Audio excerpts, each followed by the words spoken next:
Retomamos esta jornada académica de la mañana con la ponencia titulada El sistema de procesamiento colombiano necesita un apellido, a cargo del magistrado de la Sala de Casación Penal de la Corte Suprema de Justicia, Jorge Hernán Díaz Soto, quien es abogado de la Universidad Católica de Colombia, cursó especialización y maestría en Ciencias Penales y Criminológicas en la Universidad Externado. Tiene una amplia trayectoria en la rama judicial, en donde ha ocupado cargos como los de juez penal municipal de Facatativá, juez penal del circuito de Facatativá, juez penal municipal de Bogotá, procurador judicial, magistrado auxiliar de la Sala de Casación Penal y fiscal delegado ante la Corte Suprema de Justicia, además de haber ejercido la profesión como abogado litigante. De igual forma, cuenta con experiencia en la docencia como profesor de Derecho Procesal Penal de la Universidad Jorge Tadeo Lozano y profesor de Derechos Humanos en la Pontificia Universidad Javeriana. Doctor Díaz Soto, bienvenido. El público está atento a su conferencia.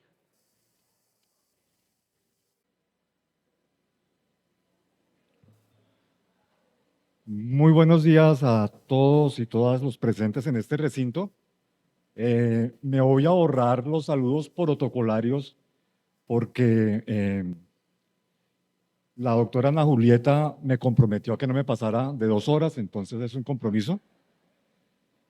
Además, los han saludado a lo largo de estas 2 jornadas muchas veces, entonces de los saludables que están, las EPS se van a quedar sin clientes. Entonces empezamos. Lo único que me queda por decir al respecto es que agradezco inmensamente al Tribunal Superior de Cali, a su sala penal, por esta invitación que se extendió a través de la doctora Ana Julieta, a quien es muy difícil decirle que no. Bueno, entonces a lo que vamos. De acuerdo con Henry Bulat, filósofo y teólogo egipcio, para conocer y comprender cualquier cosa precisamos una cierta separación, una cierta distancia. Si se da lugar a una coincidencia o a una inmersión total, el conocimiento es imposible. Según él, para que ésta pueda surgir, debe existir cierto distanciamiento. Esta mención no es casual. El próximo 31 de agosto se cumplen 21 años desde que la Ley 906 fue sancionada, y quizá ese tiempo nos dé la oportunidad y la perspectiva adecuada para cuestionar si el sistema penal debe continuar con el apellido de acusatorio. Surge entonces la inquietud de si el adjetivo acusatorio agota la descripción de nuestro modelo procesal o si sería más adecuado completarla con otra expresión que permita advertir sus particularidades. Los apellidos, como se sabe, nombran lo que se parece, pero también señalan lo que se aparta. En el artículo Revolución en el proceso penal latinoamericano, difusión de ideas legales desde la periferia, el investigador argentino Máximo Langer estudió la ola de reformas procesales penales que tuvo lugar en América Latina. Ahí explicó que en un lapso de 15 años, en 14 países de la región, por supuesto Colombia entre ellos, abandonaron el sistema inquisitivo o mixto para adoptar códigos procesales penales de naturaleza acusatoria o adversarial. Esto, en sus palabras, constituyó la transformación más profunda que los procesos penales latinoamericanos han experimentado en casi 2 siglos de existencia. En todas esas reformas lograron la introducción de juicios orales y públicos, la incorporación o el fortalecimiento del Ministerio Fiscal, así como el hecho de que un fiscal sin atribución jurisdiccional y no un juez estuviera a cargo de la investigación y de la acusación. Asimismo, aumentaron las garantías de los imputados durante la investigación preliminar, se introdujeron elementos novedosos como el principio de discreción fiscal, los mecanismos de negociación y resolución alternativa de conflictos, sin contar con el rol y la protección de la víctima dentro del proceso penal. Todos estos cambios le dieron un nuevo aire al derecho procesal penal, sobre todo si se tiene en cuenta que desde su independencia, las jóvenes repúblicas latinoamericanas optaron por modelos de corte inquisitivo a la manera del modelo mixto implementado en 1808 por Napoleón en el denominado Código de Instrucción Criminal. Ahora, el aporte del profesor Langer fue demostrar que el paso de los modelos mixtos al proceso penal acusatorio se dio gracias a la existencia de una red de expertos abogados latinoamericanos que propuso la adopción del nuevo sistema en respuesta a los problemas que causaba el proceso mixto en lo que atañe al debido proceso, la falta de transparencia e ineficiencia del sistema penal convencional. A eso se agrega que esos expertos tuvieron la capacidad de convencer tanto actores internacionales como domésticos. Por una parte, aprovecharon que USAID, como otras agencias y bancos internacionales, buscaban fortalecer los sistemas legales latinoamericanos para incentivar el desarrollo económico y la democracia en la región y para mostrarles que la adopción de los nuevos códigos contribuiría a esos objetivos. Esto generó una tendencia regional que contribuyó a la diseminación de las reformas, así como una especie de presión de grupo sobre los países que aún no se ponían a tono, contribuyendo así a una especie de efecto cascada. Sin embargo, la gran novedad del análisis que propuso el profesor Lager es que la ola de reformas procesales penales acusatorias se enmarca dentro de lo que él llamó difusión desde la periferia. Como ya lo explicamos, los autores intelectuales y promotores de adoptar nuevos códigos procesales de naturaleza acusatoria en los diferentes países de la región fueron unos abogados de red de expertos en un proceso único y sin parangón dentro de la literatura sobre trasplantes legales en el mundo. Estos análisis suelen estudiar ya sea la transferencia de normas de países desarrollados a países en desarrollo o el resultado exclusivo de las dinámicas domésticas de los países adoptantes de las reglas, normas o políticas públicas. La rápida adopción del proceso penal acusatorio en diferentes países de la región evidenció una nueva forma de difusión de leyes, normas y políticas públicas desde países periféricos a países centrales o a otros países periféricos. Esto es lo que el profesor Lager denominó difusión desde la periferia. En otras palabras, la adopción de este nuevo sistema procesal no se debió a una imposición y tampoco a la difusión de un país central a otro periférico, sino al trabajo realizado por actores de países periféricos o semiperiféricos, quienes se encargaron de difundir la necesidad de contar con un nuevo código procesal acusatorio a otros países centrales o periféricos.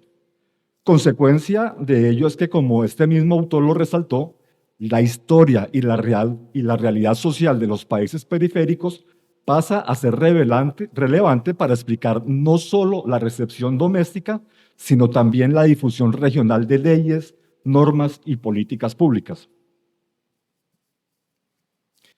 A simple vista, el análisis del profesor Lager confirma la tesis de que nuestro derecho ha sido el producto de la implantación o importación de normas tomadas de ordenamientos jurídicos extranjeros. En este caso, la adopción del sistema penal acusatorio. Sin embargo, este es un planteamiento que tiene muchísimos riesgos. En particular, la idea de que se copia un sistema acabado, coherente y homogéneo. Por eso, en su proceso de adaptación a las nuevas realidades sociales y culturales, tales normas pierden sus elementos característicos, los esenciales, lo que lleva a que la réplica o la copia estén llamadas al fracaso. Eso porque lastimosamente hemos asumido, y desde Platón y su mito de la caverna es así, que el producto mimético o imitativo es una reproducción en la que el original pierde claridad y fuerza existencial. Por eso, según el profesor Diego López Medina, en la teoría impura del derecho, el envilecimiento de lo mimético termina por contaminar las contribuciones al pensamiento jurídico formuladas desde América Latina. Con esto, desde luego, no quiero significar que la Ley 906 está llamada a su fin o al fracaso.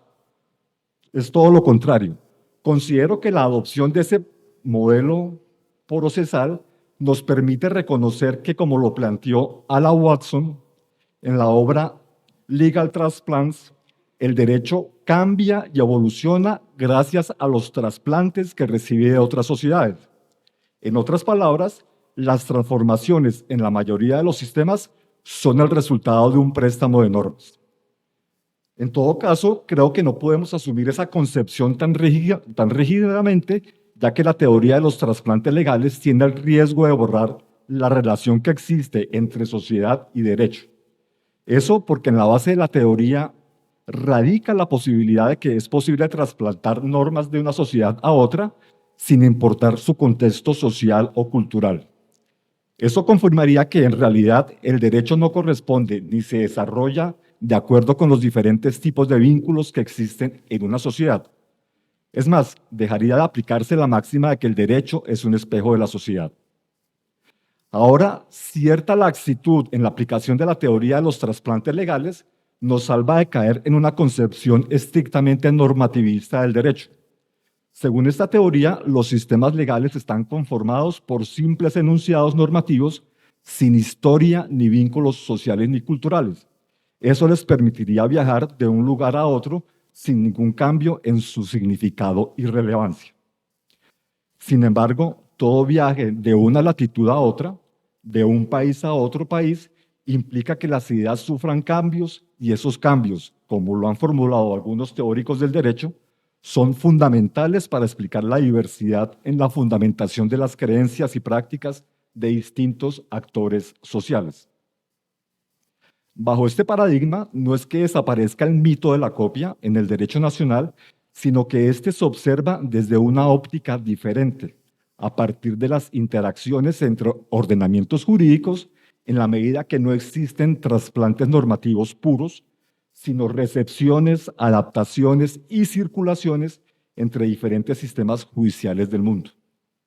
Digo esto para resaltar que no solo importa el fenómeno de la transferencia de reglas y sus implicaciones, sino en particular la forma como se produce el ajuste a las circunstancias sociales y culturales de la sociedad receptora. Me parece importante completar que en el proceso de interacción, gracias al cual, como ya expliqué, normativas foráneas viajan y entran en contacto con nuevos ambientes y contextos, hay lugar a mutaciones como respuesta adaptativa a las nuevas condiciones sociales y culturales a las que llegan. Por supuesto que entre esas alteraciones pueden distinguirse dos: aquellas que son valoradas positivamente y otras que, por el contrario, terminan por transmutar el sistema trasplantado. Esto permite señalar que es posible toparse con desvíos que deben enderezarse.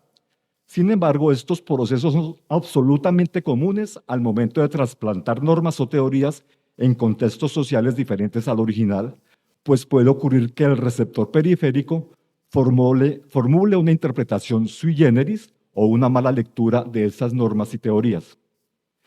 En principio, podríamos afirmar que una mala lectura, una tergiversación o una transmutación exige corrección y estandarización por parte de los intérpretes. Sin embargo, teóricos nacionales ven en ese tipo de mutaciones la adaptación del sistema trasplantado, es decir, ejemplos de verdadera creación que no pueden esconderse ni negarse, ya que constituyen la propia voz del intérprete. A continuación, bueno, y esto que digo ocurre en la vida diaria. Ayer nomás el profesor Gómez Colomer decía que cuando está en España, en Valencia, y quiere tomarse un café, pide un tinto. Es más, dice, regáleme un tintico.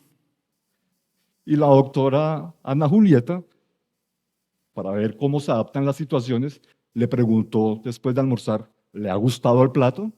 Para que vean cómo nos adaptamos a diferentes contextos y a diferentes realidades. A continuación, quiero ahondar en la interacción entre el sistema penal acusatorio y el sistema legal colombiano. Resaltaré cómo desde un inicio el constituyente derivado y el legislador quisieron darle unas notas particulares al nuevo proceso penal y cómo a partir de esos puntos la jurisprudencia de la Sala de Casación Penal de la Corte ha ido decantando ciertas características y particularidades a un sistema penal basado originalmente en un modelo acusatorio estricto en que las partes, no los jueces, son los protagonistas del proceso penal. Como sabemos, la adopción del proceso penal acusatorio implicó la modificación de la Carta de 1991. Antes de que entrara en rigor la Ley 906 de 2004, el Acto Legislativo 03 del 20 de diciembre de 2002 posibilitó la abolición del proceso penal de corte inquisitivo, dentro del cual, paradójicamente, profesor Gómez, funcionó en Colombia con relativo éxito un jurado popular. Así puede resaltarse que la Fiscalía General de la Nación es la única responsable de la investigación y la acusación.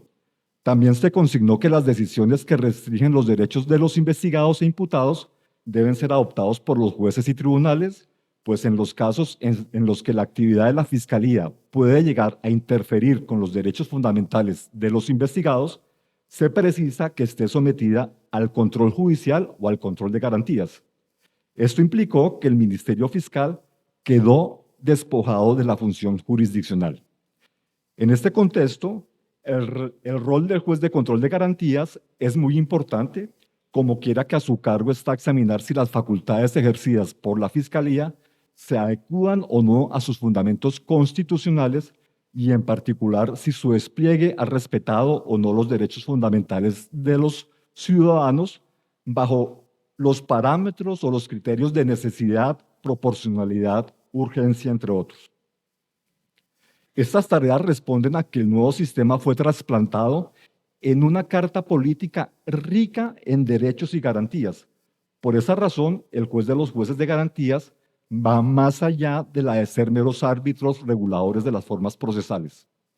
Un principio que posteriormente se extenderá también a los jueces de conocimiento. Esto de entrada denota una especial particularidad del proceso colombiano, del proceso penal colombiano, en la medida en que la función de los jueces sirve para equilibrar la eficacia de la justicia representada en el amplio poder instructivo que a través de la reforma se asignó a la Fiscalía General de la Nación y la protección de las garantías fundamentales susceptibles de ser afectadas como consecuencia del ejercicio de esa facultad. Atendiendo a esta realidad, también se ha dicho que la tarea de los funcionarios judiciales consiste en buscar la aplicación de una justicia material, ser guardianes del respeto de los derechos fundamentales del indiciado o sindicado, así como de aquellos de la víctima, en especial de los derechos de ésta a conocer la verdad sobre lo ocurrido, a acceder a la justicia y a obtener una reparación integral de conformidad con la Constitución y con los tratados internacionales que hacen parte del bloque de constitucionalidad. Por estas razones, poco después de entrar en rigor la Ley 906, se reconoció que el proceso acusatorio en nuestra legislación no es típicamente adversarial, tampoco un sistema acusatorio puro.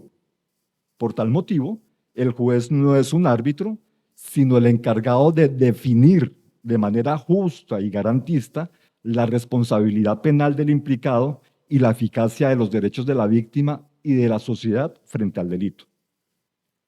Es más, la Corte Constitucional afirmó que el rol de los jueces en el sistema penal acusatorio está centrado en el control de los actos en los que se requiera ejercicio de la potestad jurisdiccional, también en aquellos que impliquen restricción de derechos o la calificación jurídica de los hechos. El reconocimiento de que nuestro sistema penal no es puro, sino más bien mestizo, me conduce a los interesantes trabajos del profesor Manuel Zapata Olivella, entre otros a su libro La revelación de los genes. En esta obra en particular reconoce, entre nosotros, la idiosincrasia triétnica, fruto del mestizaje biológico y cultural que determina nuestra naturaleza. También propone que el ser mestizo exige reconocer las fuentes que hemos heredado, no para mostrarse distinto ni superior a ellas, sino para aceptar que esa diversidad se recrea permanentemente, lo que implica de manera necesaria una renuncia a la aspiración de tener una identidad definitiva de una vez y para siempre. Esto porque desde la perspectiva del mestizaje no hay purezas étnicas ni tampoco doctrinarias. Todo lo contrario, múltiples particularidades, puntos de vista que continuamente nos enriquecen. Lo anterior aplica en el derecho. Admitir que hemos heredado formas y leyes de sistemas jurídicos foráneos y que carecemos de un sistema procesal penal inmaculado no nos puede conducir a la superioridad moral, pero tampoco al fatalismo de no ser como otros, sino a una toma de conciencia de que nunca vamos a tener una realidad definida como consecuencia de la diversidad de fuentes normativas que hemos adoptado a lo largo de la historia.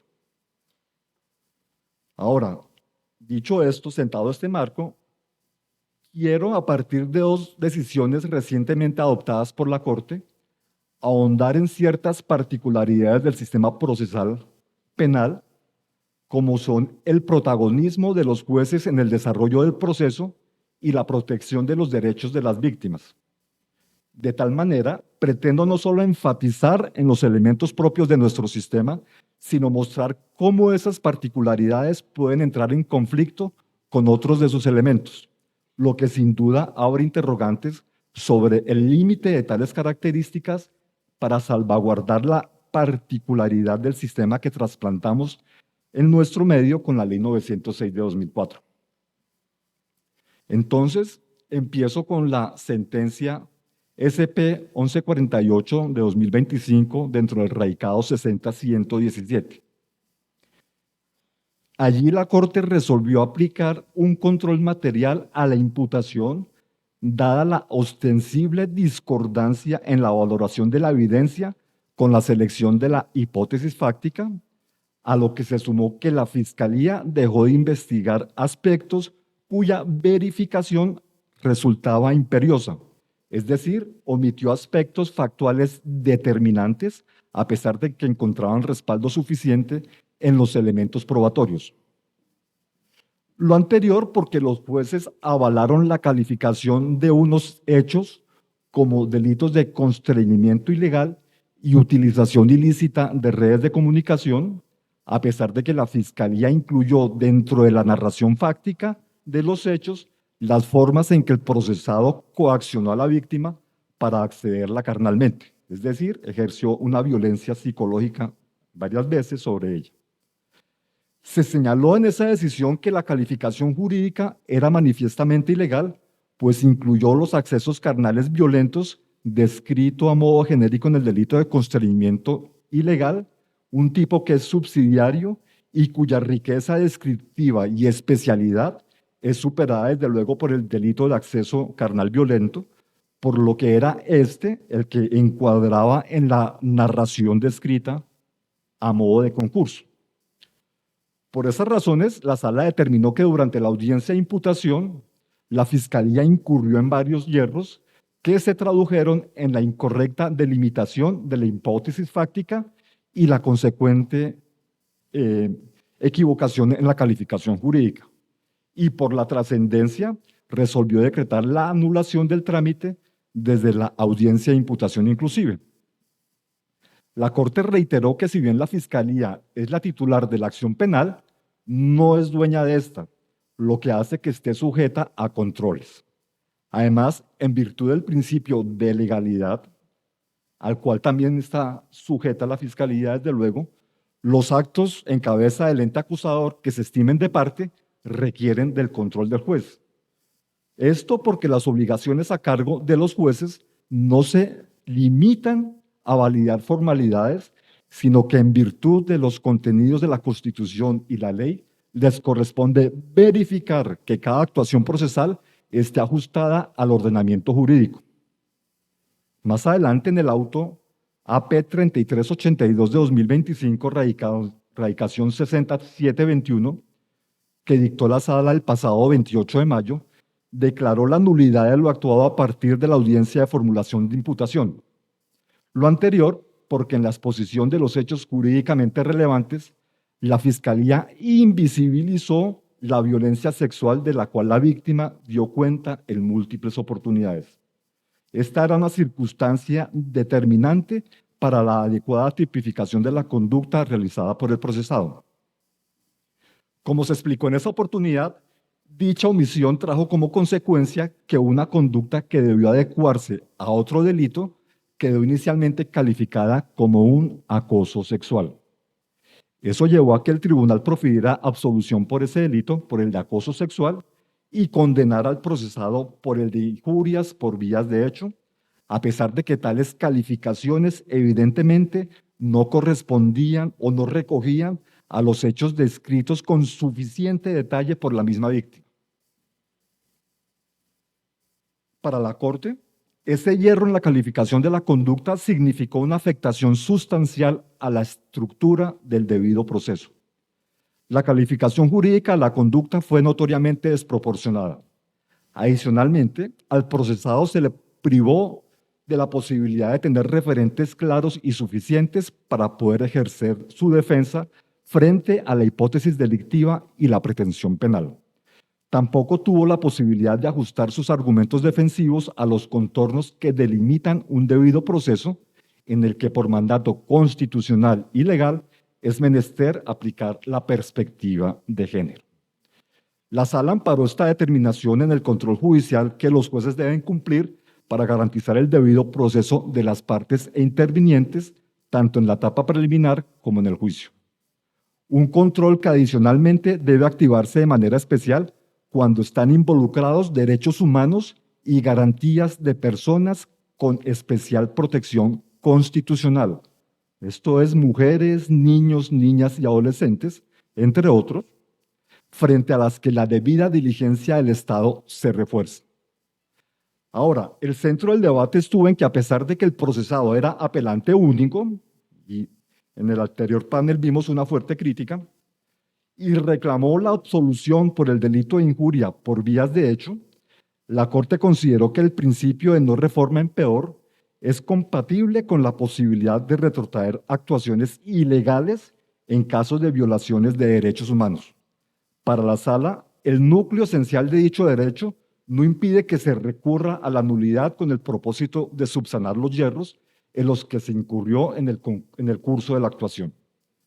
Asimismo, expresó que en casos de violaciones a los derechos humanos en contra de sujetos de especial protección, como la mujer, el cumplimiento de la obligación de debida diligencia hace parte de la estructura del debido proceso instituido en favor de partes e intervinientes. Por lo tanto, es posible decretar la nulidad de lo actuado cuando tal andamiaje sea desconocido. Lo anterior, se anota en esa oportunidad, garantiza el cumplimiento de aquel deber en el sistema de administración de justicia y resulta acorde con los derechos fundamentales del procesado. Esta decisión, que en apariencia es muy similar a la primera, suscitó un fuerte debate en la Sala. Los magistrados que salvaron su voto, que empezaron a hacer presencia aquí, varios de ellos, consideraron que no era que la Fiscalía hubiera errado en la enunciación de los hechos jurídicamente relevantes, sino en la adecuación típica de la conducta. Estimaron que los hechos narrados por la víctima no se adecuaban a los delitos de acoso sexual y lesiones personales, y que lo padecido por ella realmente se subsumía al menos en el delito de acto sexual violento o incluso de una tentativa de acceso carnal violento. Por eso, la labor de la Sala, según ellos, era determinar si era factible decretar la nulidad de lo actuado desde la audiencia de formulación de imputación ante la evidente incorrección de la calificación jurídica que realizó la Fiscalía, como en efecto se ha hecho en otras ocasiones. Sin embargo, a juicio de mis colegas, de los disidentes, antes de aplicar ese precedente, debía valorarse que quien impugnó la sentencia condenatoria, en este caso, fue exclusivamente el procesado para lograr la absolución por el delito de injurias por vías de hecho, por el que fue condenado en segunda instancia, para salvaguardar el principio de la non reformatio imperium. Igualmente cuestionaron que la afirmación de que el mandato de debida diligencia en casos de violaciones a los derechos humanos de sujetos de especial protección, como la mujer en estos casos de violencia sexual, de violencia de género, hace parte de la estructura del debido proceso. A su juicio, no solo se explicó el alcance de ese mandato, sino que su aplicación significaba la relativización de ese derecho constitucional. Eso porque las garantías sustanciales y procesales que integran el debido proceso dependerían de si la víctima es o no un sujeto de especial protección constitucional lo que resulta a todas luces inadmisible por inconstitucional. Adicionalmente, la aplicación de ese mandato superior debe hacerse conforme a los principios de legalidad y tipicidad, no con el debido proceso. En concreto, porque la indebida calificación de los hechos supuso la vulneración de esos dos principios.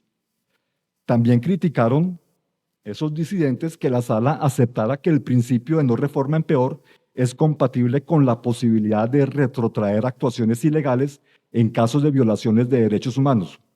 Eso a pesar de que la Corte ya había dicho que no es constitucionalmente admisible que se decrete la nulidad del proceso cuando esa decisión conduzca a desmejorar directa o indirectamente la situación del apelante único.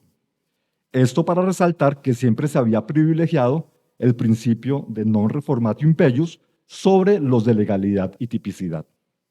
Según lo afirmaron, la decisión en comento no solo pasó por alto ese precedente, sino también dejó de plasmar las razones por las que había lugar al cambio jurisprudencial.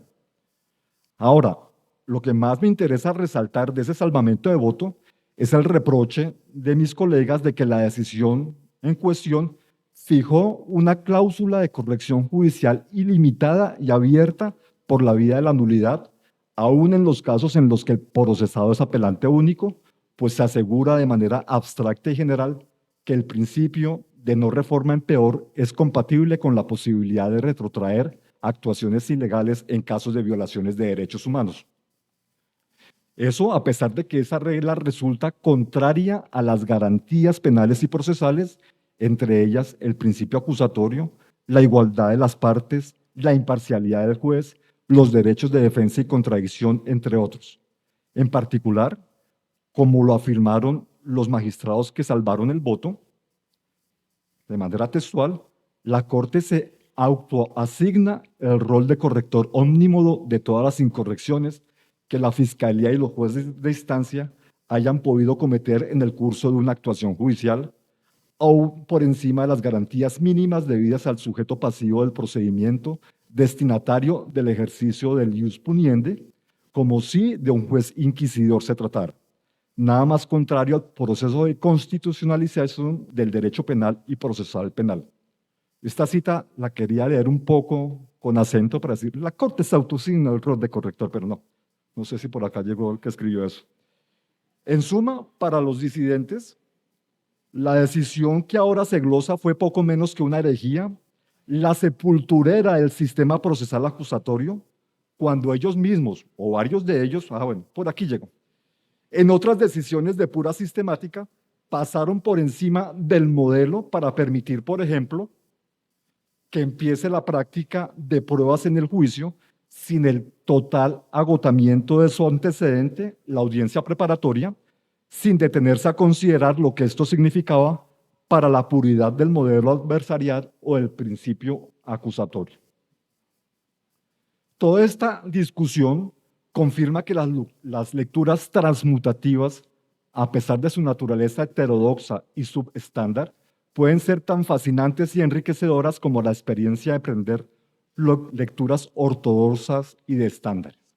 Por esa razón, antes de desecharse u omitirse, deben ser estudiadas, en particular porque aportan nuevos puntos de vista que indudablemente completan un sistema procesal que, a pesar de llevar varias centurias en funcionamiento en otros sistemas legales, no está finiquitado, sino en un continuo proceso de construcción y entre nosotros la adaptación a nuestra realidad, a nuestras peculiaridades, a nuestra manera de entender el conflicto y de que tal vez el proceso penal como ámbito de realización o concreción del derecho penal ya no es solamente la carta magna del delincuente, como lo dijera von List en el siglo XIX, sino la de todos quienes intervienen en ese proceso penal, como aquello sobre respecto de quienes el Estado jurisdicción debe observar la debida diligencia porque son sujetos de especial protección. Por eso lo que quiero resaltar es que estos dos fallos están fundados en las particularidades propias del sistema penal, del sistema colombiano, modulado a través de decisiones legislativas y de la jurisprudencia. Sin embargo, nos dan cuenta de que esos elementos característicos, control judicial y derechos de las víctimas, no pueden llevarse a un extremo, pues de por medio están otros principios y derechos determinantes del proceso penal acusatorio.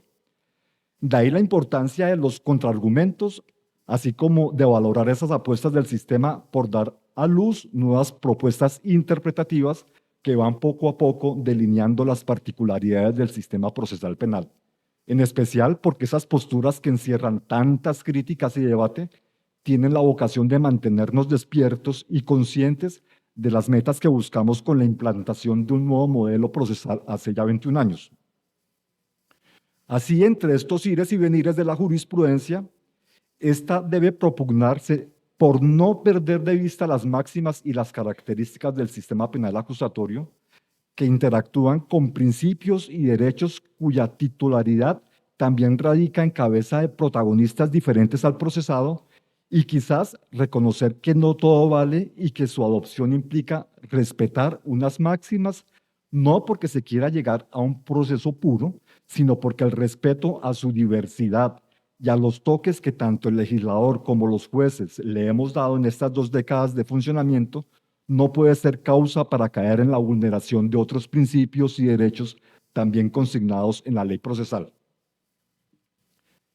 De lo que se trata, en últimas, más allá de defender a ultranza unas categorías que nos dicen son propias del modelo adoptado, es reconocer que según sean sus titulares, esos principios y derechos llegan a interferirse y que entonces, bajo la idea de que ninguno es absoluto, su protección concretada en una decisión judicial puede escandalizar, sí, a quienes se inclinan ante el tótem del apellido acusatorio, pero que vienen ineludibles para restañar agravios causados a los débiles en el tinglado de la confrontación procesal, que no siempre son los acusados.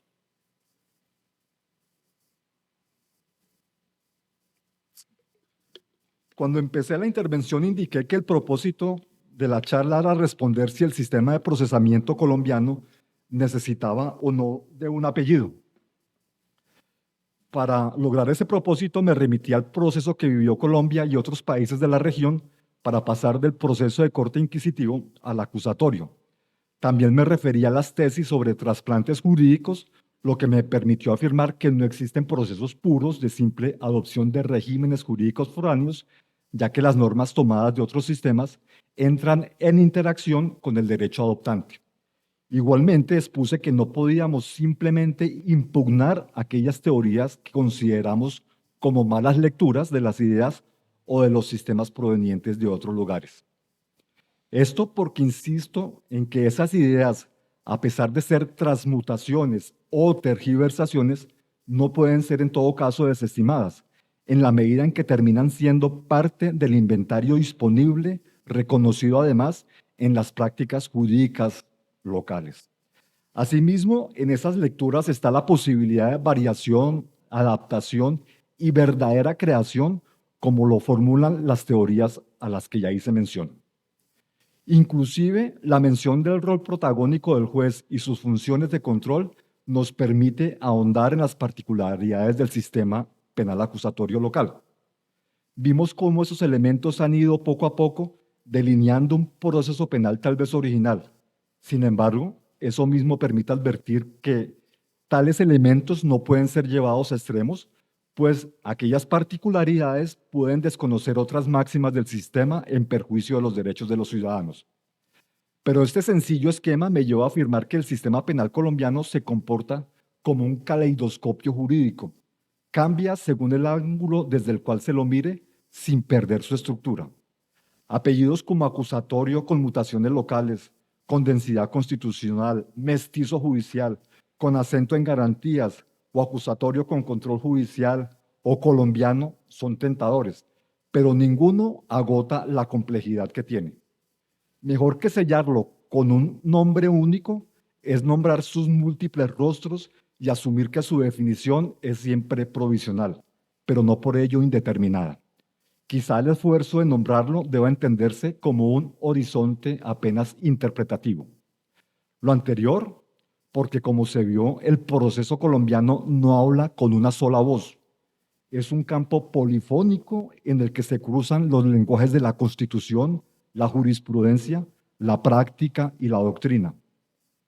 Podríamos en efecto pensar en múltiples apellidos, pero lo crucial es no forzar una única etiqueta. Nombrarlo sí con la distancia epistemológica de la que nos habla Bulat implica reconocer su pluralidad, jamás sofocarla. Doctor Carlos Roberto, le regalo 6 minutos. Muchas gracias por la atención y buen día.